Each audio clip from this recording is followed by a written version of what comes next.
Value zone hyper mart ఇప్పుడు మన అమీర్పేట్ లో ఈ సెప్టెంబర్ 18న గొప్ప ప్రారంభం.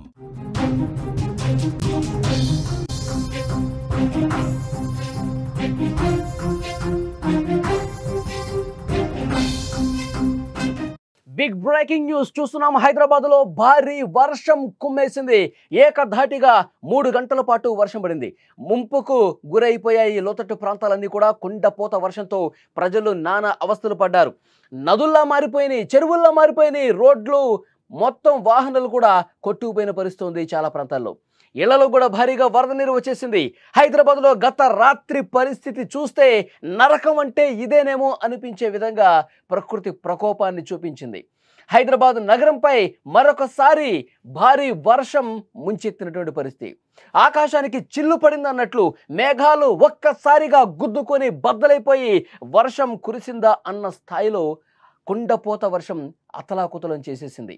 ఈ వర్షం నగర జీవితాన్ని ఒక్కసారిగా స్తంభింపజేసేసింది. ప్రధాన రహదారులని క్షణాల్లో చెరువులను తలపిస్తున్నాయి. లోతట్టు ప్రాంతాల్లో భారీగా వరద వచ్చి చేరుకుంది.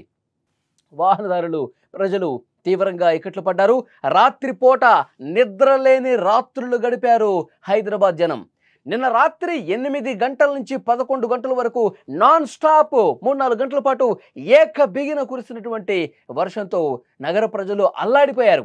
హైదరాబాద్ చరిత్రలోనే అత్యంత భయంకరమైనటువంటి రాత్రిని మిగిల్చినటువంటి పరిస్థితి ఉంది. మియాపూర్, షేర్లింగంపల్లి, కుత్బుల్లాపూర్, అమీర్పేట్, మాదాపూర్, జూబ్లీహిల్స్, బంజారాహిల్స్ వంటి ప్రాంతాల్లో ప్రధాన రహదారులపై మోకాళ్ల లోతు వర్షపు నీరు నిలిచి ఉంది. ప్రధాన రోడ్లన్నీ కూడా మునిగిపోయాయి. రోడ్ల మీద బైకులు తీసుకొని వాహనదారులు పోవాలంటే ఆ బైకులు వదిలేసుకొని పోవటం బెటర్ అన్న స్థాయిలో వర్షం భారీగా కురుస్తోంది. ఇంకొక వైపు రోడ్ల మీద నిలిచిపోయి ఉండటంతో అసలు ఈ రాత్రికి నేను ఇంటికి పోతానా, ఈ రాత్రికి నేను బతికి బట్ట కడతానా అన్న స్థాయిలో ప్రజల్ని ఒక్కసారిగా వణికించేసింది ఈ వర్షం. కేవలం 3 గంటల్లో ముషీరాబాద్లో 15 సెంటీమీటర్లు, మోండా మార్కెట్లో 13 సెంటీమీటర్లు, మారేడుపల్లిలో 13 సెంటీమీటర్ల వర్షపాతం నమోదైంది. ఈ లెక్కలు చూస్తుంటే వర్షం తీవ్రత ఏ స్థాయిలో ఉందో అర్థమవుతుంది. ఒక్కసారి స్క్రీన్ మీద మీరు విజువల్స్ చూడండి. ఒక్కసారి ఆ విజువల్ చూస్తే మనకు అర్థమవుతుంది. హైదరాబాద్లో గత రాత్రి మిగిల్చినటువంటి ఆ వర్షం తాలూకు విషాద దృశ్యాలవి. ఒక వ్యక్తి తన బైక్ను వదిలేసుకున్నాడు. ఎటు పోలేని పరిస్థితి ఉంది, కొట్టుకుపోతూ ఉంది. ఇక ఆ బైక్తో పాటే పోతే నేను కూడా ప్రాణాలు పోగొట్టుకుంటానేమో అన్న ఒక భయంతో ఆ బైక్ను అలాగే వదిలేస్తున్నటువంటి దృశ్యం మనం చూస్తూ ఉన్నాము. ఎక్కడో చోట ఆగుతుందిలే, ఆగినప్పుడు తెచ్చుకుందాం అన్న భావనతో అతను కూడా ఆ బైక్ని వదిలేసుకుని సేఫ్గా తను ఒడ్డుకి వెళ్ళినటువంటి పరిస్థితి ఉంది. ఇక్కడ ఒక్కసారి చూడండి, ఇవన్నీ కూడా ప్రధాన రహదారులే. హైదరాబాద్లో ఉన్నటువంటి ప్రధానమైనటువంటి కాలనీసే. అవన్నీ కూడా పూర్తిగా చెరువులు కల్పిస్తున్నాయి. చెరువులోకి వర్షం భారీగా చొచ్చుకొని పోతున్నట్టుగా సీన్ కనిపిస్తుంది. కానీ అదొక ప్రధాన కాలనీ. ఆ కాలనీలో మనకి షాపులు కనిపిస్తున్నాయి, అన్నీ కూడా షటర్లు కనిపిస్తూ ఉన్నాయి. రోజు ప్రజలందరూ అందులో హ్యాపీగా నడుచుకుంటూ షాపులకు పోయి తమ ఇళ్ళకి పోతారు. కానీ ఈరోజు అక్కడ చెరువు కనిపిస్తోంది. చెరువు మొత్తం నిండిపోయి అక్కడ జనావాసాలని, అక్కడ షాపుల్ని, ఆ ఏరియాని మొత్తం కూడా ముంచేసినట్టు పరిస్థితుంది.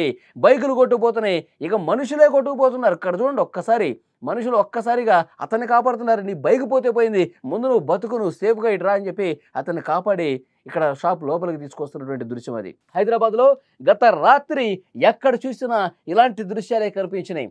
గత రాత్రి హైదరాబాద్లో ఏ మూలకు వెళ్ళినా, అటు సికింద్రాబాద్ అండి, ఇక్కడ ఎల్బీ నగర్ వెళ్ళండి, ఇటు మాదాపూర్ రండి, ఎటు చూసినా సరే మొత్తం వర్షపు నీరుతో పలు కాలనీలు చెరువులను తెరిపిస్తున్నాయి. జలమయం మరుస్తుంది. ఒక కాలనీలో ఇంట్లో ఉన్న దృశ్యం ఒకసారి చూడండి. అది ఇల్లు అంటే ఎవరైనా నమ్ముతారా?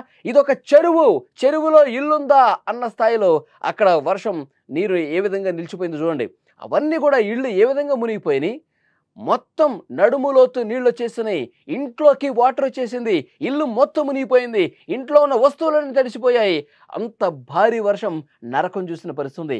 అసలు కంటి మీద నిద్ర ఉందా? గత రాత్రి అసలు వీళ్ళు పడుకున్నారా?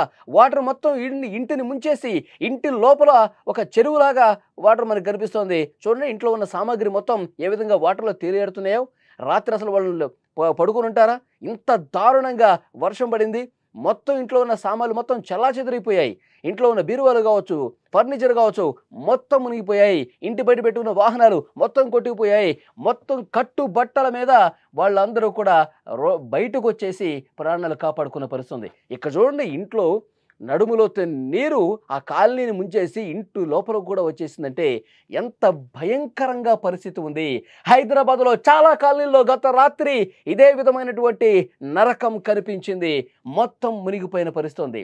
రాత్రి కురిసిన కుంభవృష్టికి రహదారులు నదులను తలపించాయి. సైబరాబాద్ పోలీస్ కమిషనరేట్ నుంచి బయోడైవర్సిటీ వరకు రాయదుర్గం వరకు ట్రాఫిక్ జామ్తో వాహనదారులు ఎంత ఇబ్బంది పడ్డారంటే ఖైరతాబాద్ కావచ్చు, పంజాగుట్ట కావచ్చు, అమీర్పేట కావచ్చు, ఇలాంటి బిజీ ఏరియాల్లో కూడా చాలా దారుణమైనటువంటి పరిస్థితి కనిపించింది.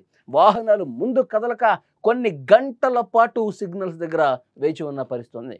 ఇది కేవలం ట్రాఫిక్ సమస్య కాదు, ఇళ్లలోకి నీళ్లు చేరడంతో నిత్యావసర సరుకులు, విలువైన వస్తువులు మొత్తం కూడా తుడిచిపెట్టుకుపోయినాయి. పార్క్ చేసిన కార్లు, బైకులు పూర్తిగా నీట మునిగిపోయినాయి. ఒక్కసారి మీరు ఆ విజువల్ చూస్తే అర్థమవుతుంది. బైకులే కాదు, మనుషులు కూడా ఒక పక్క కొట్టుకుపోతున్నారు. వరద నీటిలో కొట్టుకుపోతున్న వాళ్ళని పక్కనే ఉన్న వాళ్ళు కాపాడిన పరిస్థితి. లేదంటే చాలామంది అందులో కొట్టుకుపోయేవాళ్ళు తమ ప్రాణాలు కోల్పోయే పరిస్థితి. అంత భయంకరమైనటువంటి పరిస్థితి ఉంది. హైదరాబాద్లో ఒక మోస్తరు వర్షం పడితేనే చాలా చోట్ల వాటర్ నిలిచిపోయి భయంకరంగా ఉంటుంది.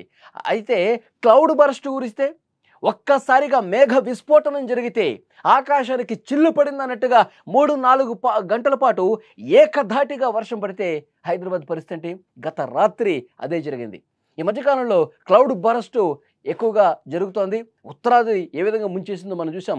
ఇప్పుడు మన హైదరాబాద్లో కూడా క్లౌడ్ బర్స్ట్ లాంటి వర్షాలు ఈ మధ్యకాలంలో కురుస్తున్నాయి. ప్రజలను బెంబేలెత్తిస్తున్నటువంటి పరిస్థితి.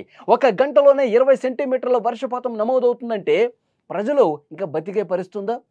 ఏక బిగిన మొత్తం ఆ వర్షపు నీరంతా కూడా లోతట్టు ప్రాంతాలని ముంచేస్తే ఆ ప్రాంతాలు మొత్తం కూడా అందులో ఉన్నటువంటి ఇళ్లన్నీ కూడా, అక్కడ ఉన్నటువంటి వాహనాలన్నీ కూడా ధ్వంసమైపోతున్నటువంటి పరిస్థితి ఉంది. ఇళ్లలోకి నీరు వచ్చేసి నడుములోతు నీరు ఇంట్లో ఉంది అంటే మనకి ఏమర్థమవుతుంది? చెరువుల్లో ఇళ్ళు కట్టుకున్నారా అనిపిస్తోంది. మొత్తం చెరువులు వచ్చేస్తూ ఉన్నాయి కాలనీస్లో. కంటే నా ప్లేస్లోకి నేను వస్తున్నారా అంటుంది వర్షం.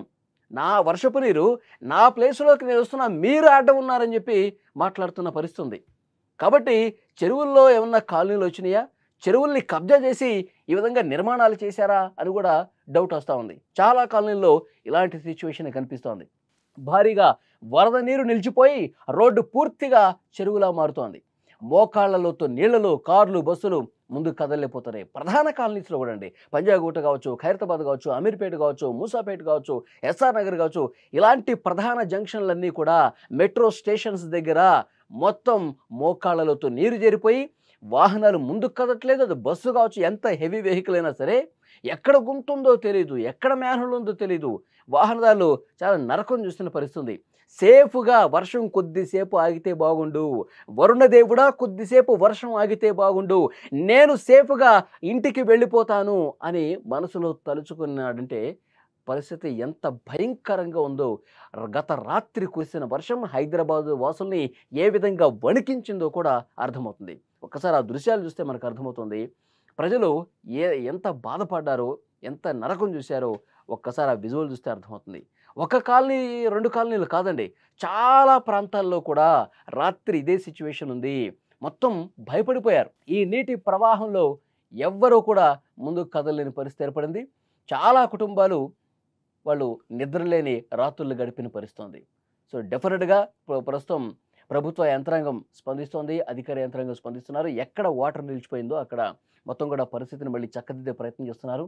మొత్తం ఆ నాళాలన్నీ కూడా చాలా ఉధృతంగా ప్రవహిస్తున్నాయి. ఈరోజు ఉదయం నుంచి కూడా రాత్రి కురిసిన వర్షానికి నాళాలు నిండిపోయి ఇంకా ప్రమాదకర స్థాయిలో ప్రవహిస్తున్నటువంటి పరిస్థితి.